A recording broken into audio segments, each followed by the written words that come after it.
Alright, so number 3 on my top 10 of Mortice locks is going to be the 3G114, right?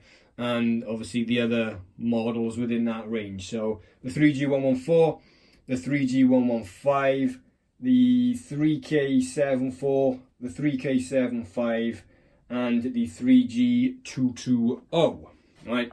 But we're going to call it the 3G114 because they all share the same levers, right? They all got the same levers in them. Do not confuse this lock with the 3U114. I've mentioned this before. That's already been in this series. That was in the Union and the Yale part. They're fucking useless. But again, good for starting off with. They're not the same lock as this, right? Now, I've said this before. There's no such thing as Chubb anymore when it comes to Mortice locks. If you buy the newer ones, these are obviously the older ones, so I can call them Chubb because they are. But any of the new ones you see now, if you look on any company that sells locks, you will see them branded as Union 3G114 or a Union 3G110. And then possibly in the description it'll say something like previously known as Chubb. They still throw the name around, but yeah, there's no such thing as it anymore.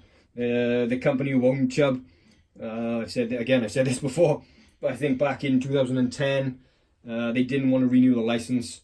So, yeah, Acid Alloy gave it over to pretty much Union and Yale and stuff like that. So you will see these newer versions rebranded as the Union 3G114, right? But, you know, it's still a Chubb lock, isn't it? Let's be fair. Now, why is this number 3 on the list?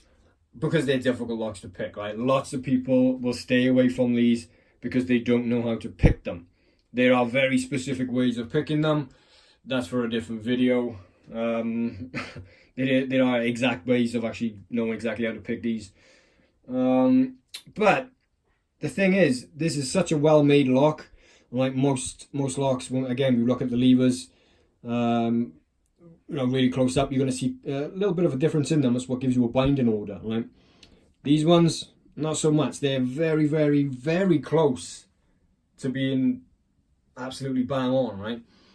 So you have a very specific binding order on these. It has to be absolutely perfect.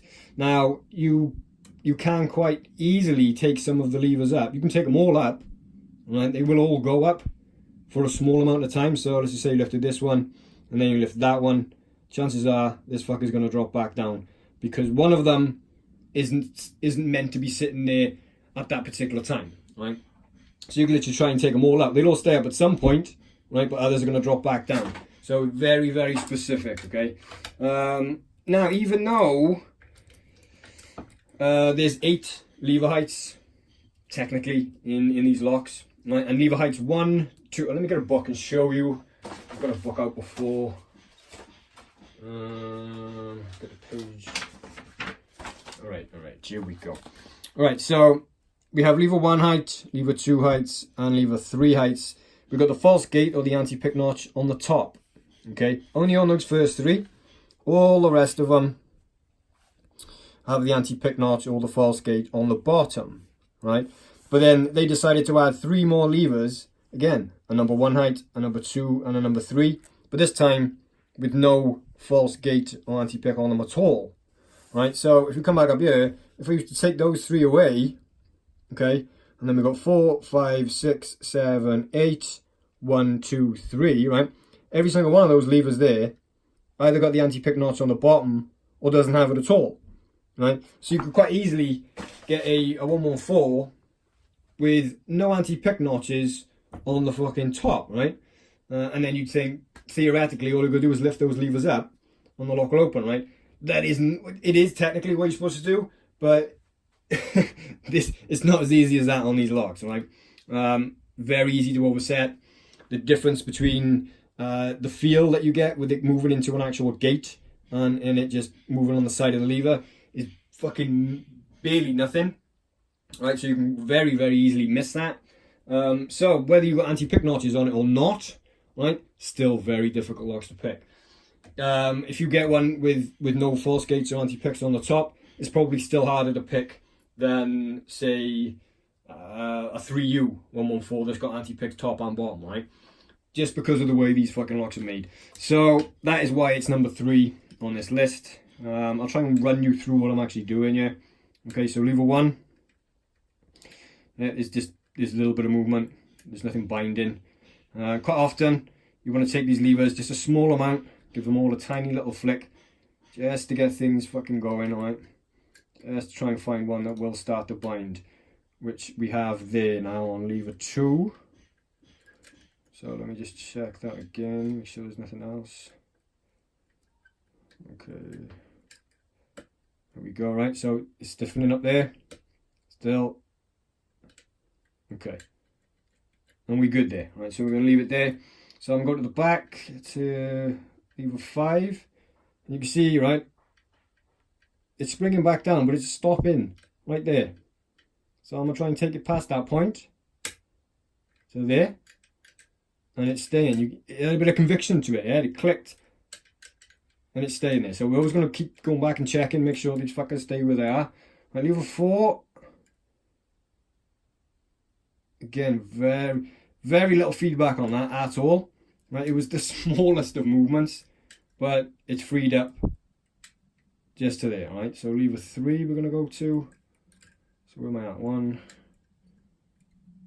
2, 3. Right, lever 3 and 5 are the same. 3's gone up, but it didn't sound like lever 5. Right, you see what I did there? I moved to check another one. Lever 3 dropped back down, so it didn't go up like it didn't sound like it wanted to go up, did it? And it didn't, because it's dropped back down. So that's telling you that lever 3 isn't ready to go up yet. There's something else that is going to need to go up before that, and it's probably lever 1. So I've got a little bit of movement there. Let me just check that.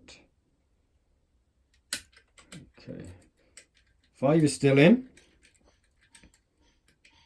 4 is still in. Let's try lever 3 this time. Where is he? There. Oh, there. Right, so yeah, now again, it's dropped back down. I lifted it up and okay, I had a nice click on lever 2 there. So I needed another click, so let's try that again. 5 is still in. 4 is still in. Right, let's try lever 3 this time. Much better sound, you hear that? So 5, 4, 3, 2, so it's got to be lever 1, right? Let's just get under the fucking thing. There it was. Right, so you see how I broke that down? Even though levers will go up, we seen lever 3 go up, and then I try and move on to another one and lever 3 came back down, right? Why is this fucking happening? Because it isn't ready to stay up there at that point. Like I said, you can take literally any one of them up. They will stay there for a small amount of time, but at some point, if it isn't sitting, if it's not its time to go up, it's going to come back down, right? So, and again, with lever 4, I lifted it, alright? I could have quite easily missed the feeling of the change. So from it binding to not, it was barely nothing, right? I could have easily missed that and just fucking taken it all the way up, and I would have ended up oversetting that lock, right? So, not easy locks to pick at all. Let me just take this apart and show you what's in it. Screwdriver. So yeah, these are very, very good locks. And again, a lot of people will shy away from them, and they will use other methods for opening them, like the Staden or the Turner or the pin and cam, things like that. Which is fair enough, because you know, if you can't pick them, then you can't pick them, can you? But again, there's lever 1. There's lever 2.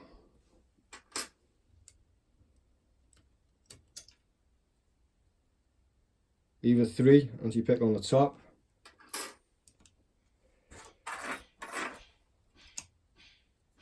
Lever 4.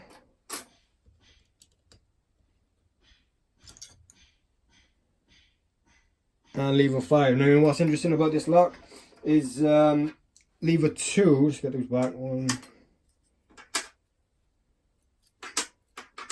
So lever 2, right, is a number 1 height, no anti-pick on the top, right? And lever 3 is a number 3 height, anti-pick on the top. So that's what I was saying just now. Yeah, That's the extra levers that they added. With no, it's, again, there's no anti-pick on the bottom of it either. So that's the extra ones that they added in. Which, again, is just silly to even do it. I don't know why they've done it. But yeah, there we go. Number 3 on the list is the 3G114 range of locks. Alright, I'm out. Thanking you. Bye-bye.